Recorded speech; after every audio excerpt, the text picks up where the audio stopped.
Another 365 days begins today, 12th of September. Happy birthday to this wonderful damsel, Abosede Nofisat. Long life and prosperity.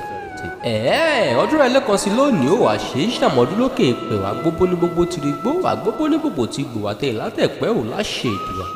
Àṣàbímọ̀ ló kàn sí mi lónìí ó ń pé arẹwà Abosede Nofisat lọ́dún sí lónìí ó wá ní mo wí fún ọ pé òní bá wọn pọ́jú kú o ti ṣọdún èyí ò wá ṣọ̀pọ̀lọpọ̀ nínú ọlá òun ọ̀rọ̀ pẹ̀lú àlàáfíà. Mẹ́bí làlátẹ̀ ìlú bàbá tó bí ọlọ́mọ. Èrò tí wọ́n rìn làlátẹ̀jọ́ ọmọ mi dání òtó ra láyé rẹ̀ tí ń ṣọjọ́ ìbí rẹ̀ lónìí, Abosede Nofisat.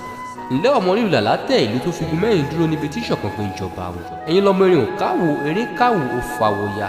Ọmọ erin ló ti ń fọlá yagi nìyín pàǹtí fà á gbòǹgbò fà á gbòǹgbò tó rí erin kó má ṣe dínà mọ́ ọmọ erin fọlá mi ò tòun ti iná jọ lọ.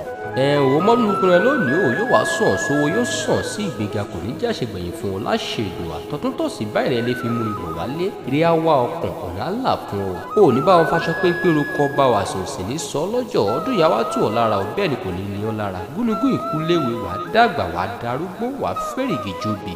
Abosede Nofisat. More years to come in sound health.